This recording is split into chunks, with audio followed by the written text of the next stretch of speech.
അധ്യായം 33. അവിടെ നിന്ന് അവർ പുറപ്പെട്ടു ഗലീലയിൽ കൂടി സഞ്ചരിച്ചു. അത് ആരും അറിയരുതെന്ന് അവൻ ഇച്ഛിച്ചു.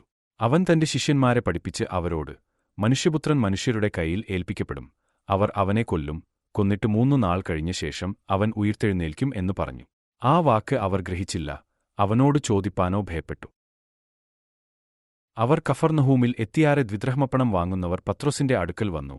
നിങ്ങളുടെ ഗുരു ദ്വിദ്രഹ്മപ്പണം കൊടുക്കുന്നില്ലയോ എന്നു ചോദിച്ചതിന് ഉവ്വ് എന്ന് അവൻ പറഞ്ഞു. അവൻ വീട്ടിൽ വന്നപ്പോൾ യേശു അവനോട്, ശിമോനെ, നിനക്ക് എന്തു തോന്നുന്നു?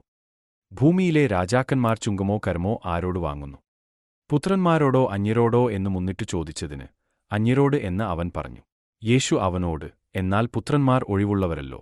എങ്കിലും നാം അവർക്ക് ഇടർച്ച വരുത്താതിരിക്കേണ്ടതിന് നീ കടലിലേക്ക് ചെന്നു ചൂണ്ടൽ ഇട്ട് ആദ്യം കിട്ടുന്ന മീനിനെ എടുക്ക. അതിന്റെ വായ് തുറക്കുമ്പോൾ ഒരു ചതുർദ്രഹ്മപ്പണം കാണും.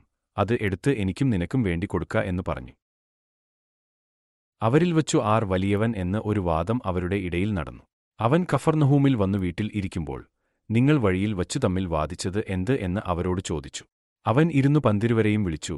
ഒരുവൻ മുമ്പൻ ആകുവാൻ ഇച്ഛിച്ചാൽ അവൻ എല്ലാവരിലും ഒടുക്കത്തവനും എല്ലാവർക്കും ശുശ്രൂഷകനും ആകേണം എന്നു പറഞ്ഞു. യേശു അവരുടെ ഹൃദയവിചാരം കണ്ട് ഒരു ശിശുവിനെ എടുത്ത് അരികെ നിർത്തി. ഈ ശിശുവിനെ എന്റെ നാമത്തിൽ ആരെങ്കിലും കൈക്കൊണ്ടാൽ എന്നെ കൈക്കൊള്ളുന്നു. എന്നെ കൈക്കൊള്ളുന്നവനോ എന്നെ അയച്ചവനെ കൈക്കൊള്ളുന്നു. നിങ്ങളെല്ലാവരിലും ചെറിയവനായവൻ അത്രേ വലിയവൻ ആകും എന്ന് അവരോട് പറഞ്ഞു. യോഹന്നാൻ അവനോട്, ഗുരോ, ഒരുവൻ നിന്റെ നാമത്തിൽ ഭൂതങ്ങളെ പുറത്താക്കുന്നതു ഞങ്ങൾ കണ്ടു. അവൻ നമ്മെ അനുഗമിക്കായ്കയാൽ ഞങ്ങൾ അവനെ വിരോധിച്ചു എന്നു പറഞ്ഞു. അതിന് യേശു പറഞ്ഞത്, അവനെ വിരോധിക്കരുത്. എന്റെ നാമത്തിൽ ഒരു വീര്യപ്രവൃത്തി ചെയ്തിട്ട് വേഗത്തിൽ എന്നെ ദുഷിച്ചു പറവാൻ കഴിയുന്നവൻ ആരും ഇല്ല. നമുക്ക് പ്രതികൂലമല്ലാത്തവൻ നമുക്ക് അനുകൂലമല്ലോ. നിങ്ങൾ ക്രിസ്തുവിനുള്ളവർ എന്നീ നാമത്തിൽ ആരെങ്കിലും ഒരു പാനപാത്രം വെള്ളം നിങ്ങൾക്ക് കുടിപ്പാൻ തന്നാൽ അവന് പ്രതിഫലം കിട്ടാതിരിക്കില്ല എന്നു ഞാൻ സത്യമായിട്ട് നിങ്ങളോട് പറയുന്നു. ആ നാഴികയിൽ ശിഷ്യന്മാർ യേശുവിന്റെ അടുക്കെ വന്നു. സ്വർഗരാജ്യത്തിൽ ഏറ്റവും വലിയവൻ ആർ എന്നു ചോദിച്ചു. അവൻ ഒരു ശിശുവിനെ അടുക്കെ വിളിച്ച് അവരുടെ നടുവിൽ നിർത്തി.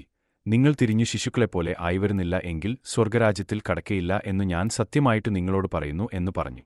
ആകയാൽ ഈ ശിശുവിനെപ്പോലെ തന്നെത്താൻ താഴ്ത്തുന്നവൻ സ്വർഗരാജ്യത്തിൽ ഏറ്റവും വലിയവൻ ആകുന്നു.